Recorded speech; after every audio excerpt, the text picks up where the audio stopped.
Hello and welcome to Dining with Death. This episode is on my playlist, Dining with the Deceased, where we visit locations that are supposedly haunted. Today I'm coming to you from Balboa Peninsula on Balboa Island, and we're going to take a little look around. We're going to talk about the ghosts that supposedly live here, and of course we're going to eat here. I'm Stacy Lee. Let's begin. Newport Beach is one of the most luxurious and expensive places to live or to visit in the United States. The weather here is absolutely beautiful, the views are stunning, and the rich and famous make Newport their home for just those reasons. Everything you see on TV and in the movies that is Southern California is quintessential Newport Beach. The surf culture, the laid-back attitude, the beach bonfires, the money, it's all here.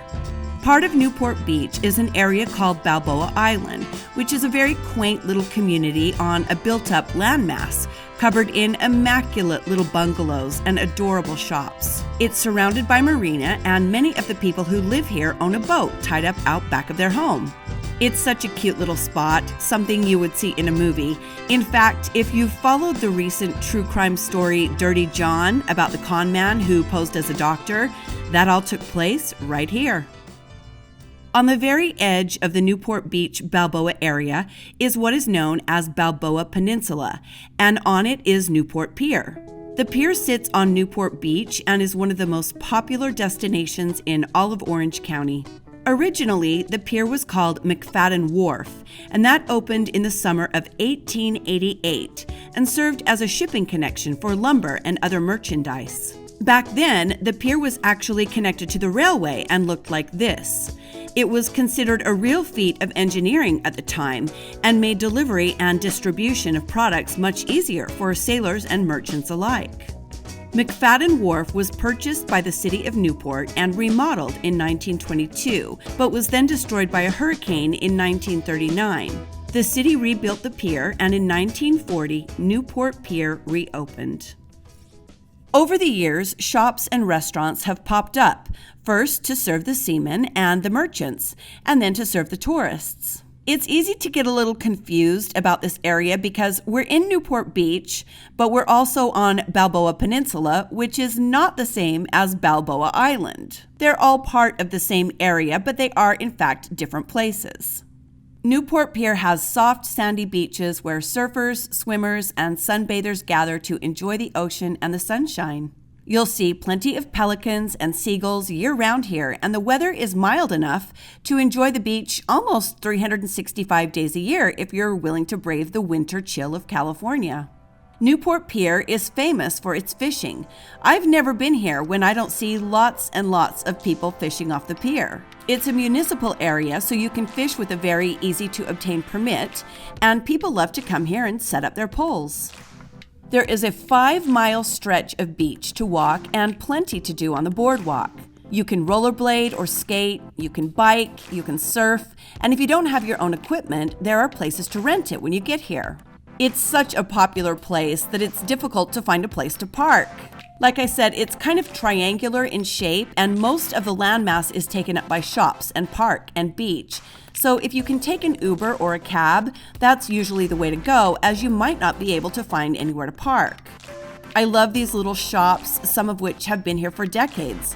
This is quintessential California surf culture, beach bum heaven, the places songs are written about and movies are filmed for. It's very American and very Californian. There is a restaurant at the end of the long pier called Newport Pier Grill and Sushi. It's very small, only seating 28 people, but very cute with fantastic views of the water. Dory Fleet Fish Market sits right on the beach. It's a historic landmark that has been here since 1891. It's incredible. You can buy fresh seafood at the market and take it home to grill. There are lots of shops and restaurants like Stag Bar and Kitchen, Rockin' Baja Lobster, and one of our favorites, Il Faro Cafe Trattoria, which has been here for 25 years. It's a great little place with wonderful Italian food. There's a little strip of shops where you can get your surfboard waxed, pick up some new trunks, get a California corn dog, and some world-famous chili at Charlie's. These little shops sit at the edge of this open plaza that really is the very tip of Newport Beach. The palm trees here are just towering, some of the tallest I've ever seen, and they just give this place such a gorgeous California beach vibe. In the center of it all sits this sparkling silver statue, erected in 2016 to honor Ben Carlson, a lifeguard who drowned in 2014 trying to save a beachgoer. It's a really lovely tribute to someone who sacrificed his life here at the beach. The beach stretches in both directions farther than your eye can see. Here on Balboa Peninsula, sitting right by the shops, are these beach houses that you can rent. I called out of curiosity, and they're booked for months in advance, but they are available for a couple $1,000s for a week. What a view and what an experience it would be to stay right here on one of the most famous beaches in the world. There's a little park and some picnic tables and grassy area in front of the rental homes for people to sit and enjoy their seaside food purchases while watching the waves and the beachgoers. As beautiful as this beach is, it can also be dangerous. Drowning is a common event here, sadly. Many people come for a fun day at the beach and never go home. There are also acts of violence from time to time. Just because a place is beautiful doesn't mean it's immune from drugs and murder, and these issues live here just as they live everywhere else. But happily, there is a lot more good than bad here, and people flock here to enjoy this gorgeous place. There are people who believe some former residents love the place so much that they have decided to stay here, even after death.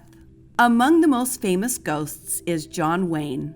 The Duke loved Newport Beach so much and spent a great deal of his time here on his yacht called Wild Goose. John Wayne hosted A-list guests on his yacht, including presidents and members of the Rat Pack. The yacht is a 1942 U.S. Navy minesweeper that the Duke bought and customized, and he considered it one of his most treasured possessions. The yacht was purchased by a local day cruise company after John Wayne died in 1979, and there are many stories of people seeing John Wayne's ghost aboard the vessel. One woman claims she saw the movie star as plain as day sitting in a chair in the lounge one afternoon. Another visitor claims to have seen the Duke strolling along the deck with a cocktail in his hand, and there are multiple stories of people who have heard his very recognizable voice while they were visiting on Wild Goose. If you're ever in the area, you can take a dinner cruise on the Old Girl or even have Sunday brunch on the famous vessel.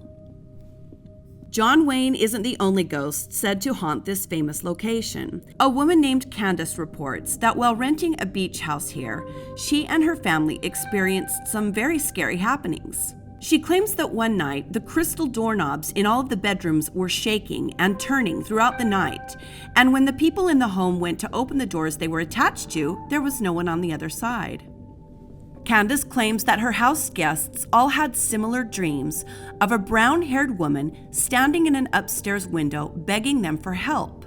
When Candace told others of these dreams, locals told her that the house they were in was known to have a ghost, a female ghost with brown hair that is seen quite often in the windows. There are reports of people in the rental houses being shoved down the stairs when they are alone in the homes, and some have been severely injured. Guests report hearing thunder and rain on their roofs when the skies outside are clear, and some report feeling a hand caressing their face as they sleep. I read one thread where a man reported having to take his family from one of the beach houses in the middle of the night and go to a hotel after they heard constant banging and felt severe changes in temperature. The family was so frightened that they didn't want to spend the night in the house. Sadly, it is not uncommon for people to choose to end their lives on this pier. Visitors who walk the pier at night have reported hearing sobbing when they are alone. Some people report feeling someone brush by them when there is no one there, or hearing footsteps running down the wooden planks. Several people are insistent that they have seen a body hanging from the underside of the pier, but when they run closer, hoping to help the person, there is no one there. I spoke with a bartender in one of the restaurants who has worked here on Balboa Peninsula for 14 years. He said even though he is skeptical, he has seen people walking on the beach late at night or early in the morning hours that seem to vanish. He told me there are several cooks he works with that will not stay alone in the older buildings here because they are convinced they are haunted.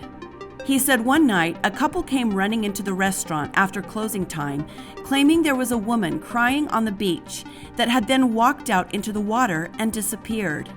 The bartender asked if they wanted him to call the police, but then the couple became unsure about what they had seen and felt as though it might not have been real. Whatever your beliefs are surrounding the paranormal, I have to say, if I were a ghost and I could go anywhere, be anywhere, Newport Pier might be at the top of my list. Now, as we always do, we eat in our haunted location. This is Dining with Death. There are quite a few places to eat here on the peninsula, but I wanted to take you somewhere special for me. I absolutely love this place. I've been coming here for years with good reason. This is Seaside Donuts Bakery. The place is so popular, they don't even have a website. They don't have social media. They survive without it because the donuts are just that good. As you can see, the place is tiny. You basically stand outside in line and go in 3 or 4 at a time. Sometimes the line is very long, but well worth the wait. Look at these beauties. They're made fresh every day and they are spectacular.